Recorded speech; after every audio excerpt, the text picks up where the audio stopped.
সন্ত্রাসবাদী হামলার প্রতিবাদে এবার সোনাগাছিতে আমরা পদাতিকের উদ্যোগে মোমবাতি মিছিল।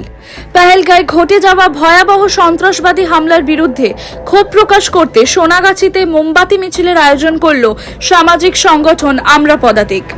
22 এপ্রিল 2025 জম্মু কাশ্মীরের পেহেলগাঁয়ে এক সন্ত্রাসবাদী হামলায় 26 জন নিরীহ নাগরিক নিহত হন, আহত হন প্রায় 20 জনেরও বেশি।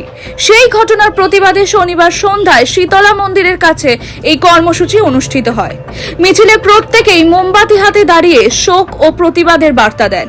তাদের কণ্ঠে ছিল ক্ষোভ, চোখে ছিল শান্তির আশার আলো। ছোট ছোট শিশুরাও মোমবাতি হাতে প্রার্থনায় সামিল হয়। হাতে লেখা প্ল্যাকার্ডে ফুটে ওঠে তাদের দাবি, সন্ত্রাস বন্ধ হোক, চাই নিরাপত্তা, শান্তি চাই, ভয় নয়। মিছিলের প্রতিটি ধাপ যেন জানিয়ে দিচ্ছিল নাগরিক সুরক্ষা নিশ্চিত করা হোক সরকারের প্রথম দায়িত্ব। মিছিলের অংশগ্রহণকারীরা তাদের অনুভূতি ব্যক্ত করেন। তারা বলেন, হিন্দু মুসলিম ভাই ভাই করে আমরা চলছি।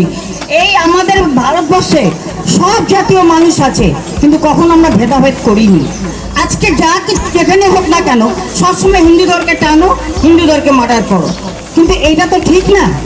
আজকে আমাদের কাশ্মীর হলো আমাদেরই শহর, তো সেখানে আজ আমাদেরকে নিয়ে যে অবস্থা হলো, আর কি সেখানে যেতে পারবে? আমাদের সুন্দর দেশ, সেটা কি আমরা কি ভবিষ্যতে চিন্তা ভাবনা করতে পারবো যে আমাদের দেশে আমরা ঘুরতে যাব?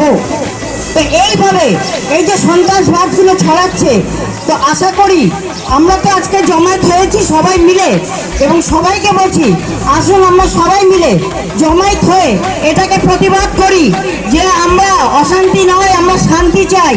এই শান্তির জন্য আমরা চেয়েছি যে আর আমরা এইভাবে সহ্য করব না। মোমবাতির আলোয় সমাপ্ত হয় মিছিল।